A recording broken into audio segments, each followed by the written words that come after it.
आज अपन पढ़ेंगे विश्व का इतिहास।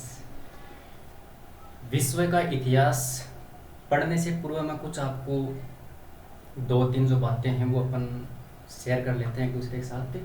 तो अपन देखें सबसे पहले कि मैं आपको विश्व का इतिहास जब ये पढ़ा रहा हूँ तो इसके पीछे कारण है कि पहले विश्व का इतिहास ही क्यों। दूसरी घटनाएं भी भारत के अंतर्गत पहले काफ़ी हो चुकी है। अपन अगर भारत के इतिहास की बात करें तो अपन पहले विश्व के इतिहास ही क्यों पढ़े, इसके पीछे कारण क्या है। इसके पीछे कारण ये है कि जैसे मान लो कि अपन अगर मॉडर्न हिस्ट्री भी पढ़ सकते हैं। मॉडर्न हिस्ट्री के अलावा अपन दूसरे टॉपिक्स है जैसे एंशिएंट हिस्ट्री है, मिडिवल हिस्ट्री है, उन टॉपिक्स को भी अपन क्लियर कर सकते हैं। तो पहले अपन विश्व का इतिहास पढ़ने के पीछे जो अपना महत्वपूर्ण कारण है उस कारण को समझते हैं।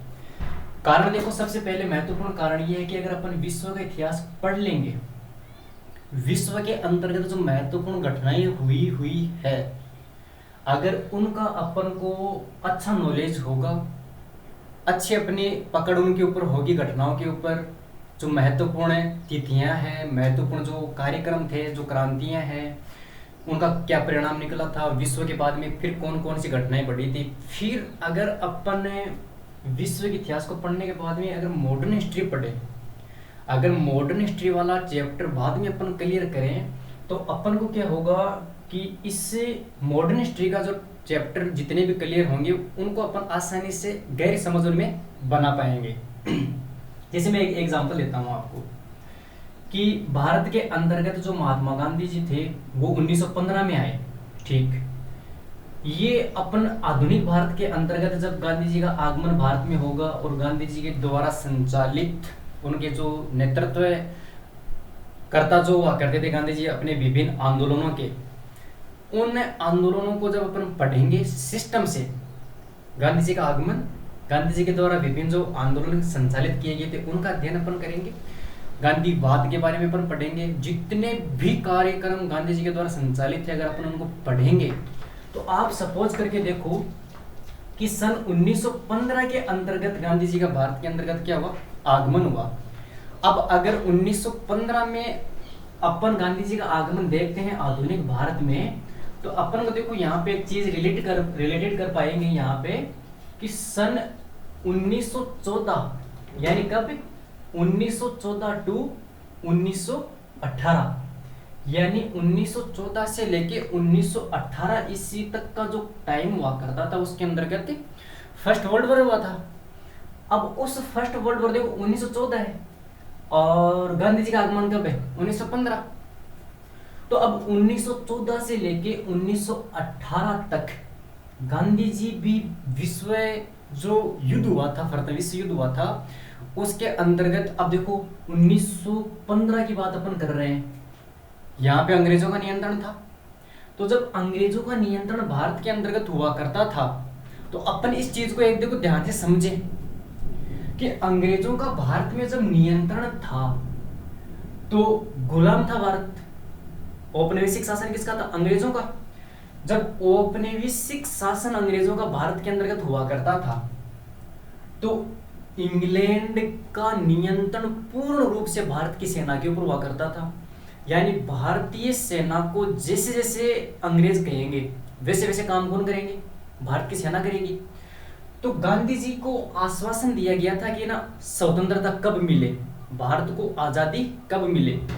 तो इंग्लैंड ने ये शर्त रखी थी भारत के लोगों के समक्ष कि आपको आजादी तब मिलेगी जब आप हमारा समर्थन करोगे प्रथम विश्व युद्ध के दौरान। ये गांधी जी को आश्वासन दिया गया था। तो देखो 1914 से लेकर 1918 1915 ये देखो तिथियां रिलेटेड है।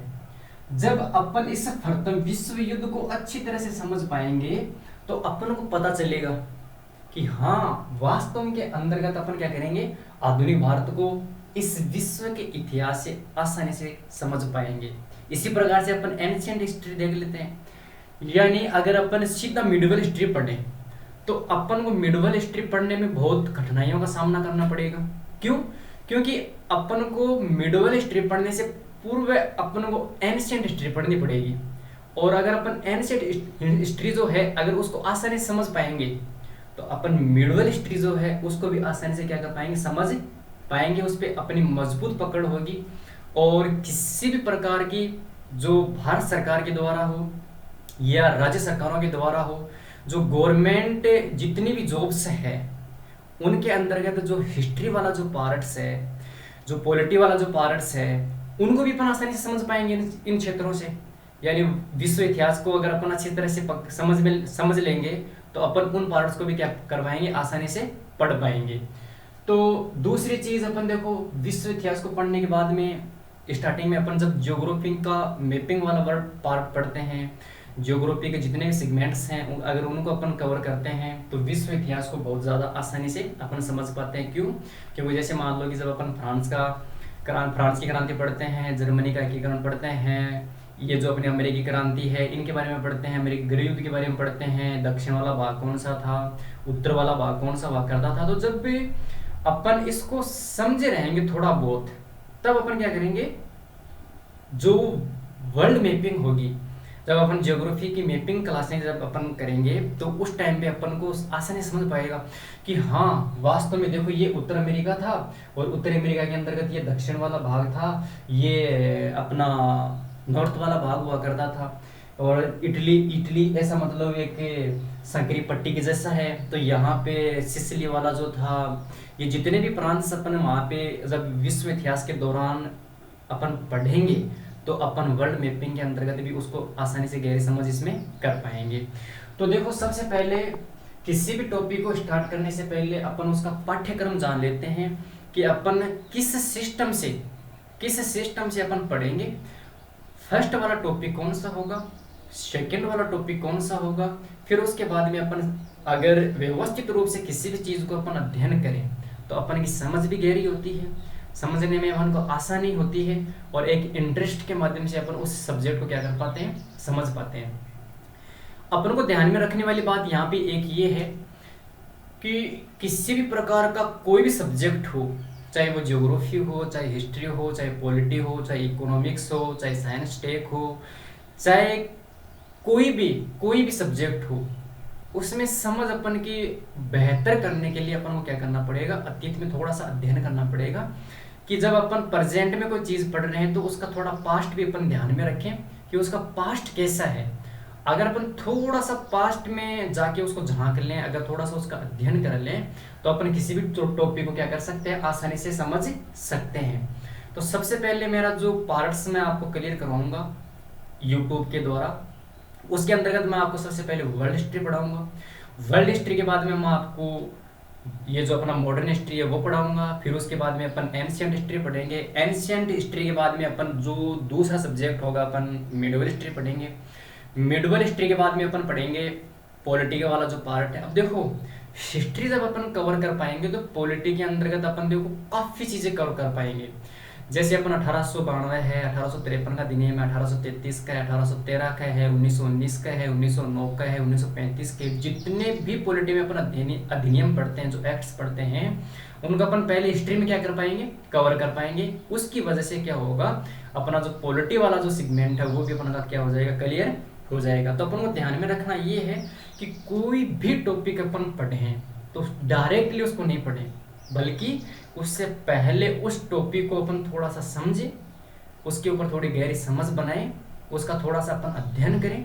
उसके बाद में अगर उसको थोड़ा थोड़ा अगर करते करते अपन पढ़ते जाए तो अपनी समझ भी विकसित होती है, अपने जो माइंड है उसका भी डेवलप होता है। वरना तो अपन रट के एक दिन याद कर सकते हैं, 2 दिन याद कर सकते हैं, लेकिन कोई चीज़ गहराई से समझी हुई है तो अपन किसी भी एग्ज़ाम में अगर 1 साल के बाद में भी देते हैं तो उस एग्ज़ाम के अंतर्गत जो क्वेश्चंस आते हैं उसको अपन आसानी से क्या कर पाते हैं, सोल्व कर पाते हैं।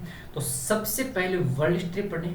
वर्ल्ड हिस्ट्री के अंतर्गत जो अपन पार्ट्स क्लियर करेंगे, ये देखो थोड़ा सा इंट्रोडक्शंस का अपना क्लासेस होगी ये, तो अपन क्या करेंगे, पहले वर्ल्ड हिस्ट्री का इंट्रोडक्शंस पढ़ेंगे कि वर्ल्ड हिस्ट्री के अंतर्गत अपन कौन कौन से टॉपिक्स हैं उनको कवर करेंगे और किस प्रकार से करेंगे। और अगर उसमें किसी प्रकार की कोई कमी रहती है, अगर उसमें कोई किसी प्रकार की गलती हो जाती है तो आप कमेंट बॉक्स के अंदर उसको बता सकते हैं कि आपकी ये कमी है। और अगर आपको कोई अदर एक्स्ट्रा वीडियोस आपको चाहिए जिसके अंदर ज्योग्राफी की मैपिंग हो, चाहे पॉलिटी वाला जो पार्ट हो, या फिर कोई आपकी एग्जाम नज़दीक है और जैसे मान लो कि संसद का पार्ट आपको पहले क्लियर करना हो, तो मैं सिस्टमेटिक तरीके से सारे पार्ट क्लियर तो कराऊंगा। लेकिन उसमें क्या होगा कि अगर आपको पहले रिक्वायरमेंट है तो मैं जो पार्लियामेंट वाला जो अपना पार्ट है उसको एक अलग से वीडियो बना के आपके लिए अपन क्या कर सकते हैं, उस वीडियो को डाल सकते हैं। तो सबसे पहले अपन देखो वर्ल्ड हिस्ट्री के अंतर्गत जो इसका सिलेबस है, जो यूपीएससी एग्जाम के अंतर्गत जो संघ लोक सेवा आयोग जो एग्जाम करवाता है उनके तहत है, या फिर स्टेट गवर्नमेंट के द्वारा कोई एग्जाम करवाई जाती है, या फिर जैसे अपन देखें इसके अंतर्गत एमपीपीसीएस है, यूपीपीसीएस है, बिहार पीसीएस है, जितने भी ऑल एग्जाम यानी ऑल इंडिया के जितने भी एग्जाम्स है उसके अंतर्गत हिस्ट्री वाला पार्ट, पॉलिटी वाला पार्ट और ज्योग्राफी वाला जो पार्ट्स अपन पढ़ेंगे वो आसानी से अपन यहाँ से समझ सकते हैं। तो सबसे पहले अपन देखो यानी वर्ल्ड हिस्ट्री का जो अपन देखेंगे वो पाठ्यक्रम देखेंगे कि ना इसका पाठ्यक्रम कैसा है। तो सबसे पहले अपन पाठ्यक्रम देखें इसका। देखो पाठ्यक्रम को ध्यान में रखने से अपन को फायदा ये होगा कि इसके माध्यम से अपन क्या करेंगे कि जो जरूरी चीजें हैं वो अपने मिस नहीं होएगी। जैसे मान लो कि मैंने अगर तुरंत ही पुनर्जागरण काल पढ़ा दिया और आपको पाठ्यक्रम नहीं बताया तो जो मेन महत्वपूर्ण टॉपिक्स हैं वो भी अपने रह सकते हैं। तो सबसे पहले अपन देखो वर्ल्ड हिस्ट्री के अंतर्गत अपन पढ़ेंगे पुनर्जागरण। कौन सा पार्ट पढ़ेंगे? पुनर्जागरण वाला पार्ट अपन पढ़ेंगे। पुनर्जागरण के बाद में अपन का जो अगला पार्ट आएगा वो पार्ट होगा अपन का प्रबोधन काल वाला। प्रबोधन काल पढ़ेंगे अपन। अब देखो सिस्टम से हर एक चीज व्यवस्थित रूप से हो तभी अपन को समझ में आएगा। देखो एक सिस्टम का मैं छोटा सा पार्ट आपको बताता हूँ कि जैसे मान लो कि आपके घर के अंदर एक छोटी सी अलमारी है, ठीक है। अब ये अलमारी है, इसका एक गेट खुल जाएगा। अब आपने यहाँ पे क्या कर रखा है, जैसे मान लो कि आपने यहाँ पे ये कपड़े डाल दिए, ये डाल दिए, इसमें सिस्टम से आपने व्यवस्थित नहीं किए। इसी में आपने एक दिन क्या किया कि आपके जो जरूरी कपड़े थे, जो मीटिंग में आप जाने वाले हो या फिर किसी फंक्शन में आप जाने वाले हो या फिर किसी और कोई प्रोग्राम में आप जाने वाले हो, तो उसके अंतर्गत आपको वो ड्रेस पहनना कंपलसरी है। आपने क्या किया कि ना जो कपड़े थे आपको ऐसे ही इसके अंतर्गत मतलब ठूंस दिए इसके अंतर्गत, और फिर आपने जो आपकी इम्पोर्टेंट जो ड्रेस हुआ करती थी उसको भी आपने इसमें क्या कर दिया, ठूंस दिया। तो अपन क्या करेंगे, जैसे मान लो कि अपन को 10 तारीख को अगर फिक्स 10 बजे अपन को निकलना है और अपन को वो ड्रेस निकालनी है, तो अपन इस अलमारी को पूरी बाहर निकाल देंगे। जितने भी इसके अंतर्गत जो कपड़े हैं इसको फेंक देंगे, इधर उधर कर देंगे अव्यवस्थित रूप से। अगर अपन ने उसको पहले से सेट किया हुआ है तो 10 तारीख को 10 बजे अपन को ड्रेस मिलने वाली नहीं है। क्यों नहीं मिलने वाली? क्योंकि अपन को उस जो कपड़े जितने भी थे अलमारी में अपन को व्यवस्थित रूप से रखने चाहिए थे, वो अपन ने व्यवस्थित रूप से नहीं रखे थे। इसी प्रकार से स्टडी के अंतर्गत भी होता है, अध्ययन के अंदर भी होता है। यानी किसी भी चीज को पढ़ने से पूर्व अपन क्या करेंगे, अपन अध्ययन के दौरान उसको समझें, उसको व्यवस्थित रूप से व्यवस्थित करें, ताकि अपन किसी भी टाइम पे, अपना दिमाग भी ऐसा ही है, यानी अपना माइंड भी उसी प्रकार से काम करता है जिस प्रकार से अलमारी है। अगर अपने माइंड के अंतर्गत व्यवस्थित रूप से किसी भी प्रकार की चीज़ों को दर्शाया गया है तो अपन किसी भी टाइम पे, किसी भी वक्त अपन क्या कर सकते हैं, उस टॉपिक को, उस क्वेश्चन को आसानी से वहाँ से निकाल सकते हैं और अपन अपने एग्जाम को फाइट कर सकते हैं। प्रबोधन काल पढ़ेंगे। प्रबोधन काल के बाद में अपन पढ़ेंगे अमेरिकी क्रांति। क्या पढ़ेंगे? अमेरिकी क्रांति। अब देखो एक बात यहाँ पे ध्यान रखना, अमेरिकी क्रांति यानी क्रांति, ये देखो ये वर्ड है। इस क्रांति के दौरान यहाँ पे अपन को ध्यान रखने वाली बात यह है कि अपन इसमें देखो एक चीज ध्यान में रखें कि क्रांति का मतलब क्या होता है। क्रांति के अंदर मतलब ये है कि इसमें जन भागीदारी सुनिश्चित होती है, यानी जनता का जो योगदान होता है वो सर्वाधिक इसमें होता है, यानी जनता की भागीदारी इसमें सर्वाधिक है। तो जनता अपने अधिकारों के लिए, समानता के लिए, अपनी सामाजिक व्यवस्था को सुव्यवस्थित ढंग से बनाए रखने के लिए, जो राजा महाराजा हुआ करते थे उनके द्वारा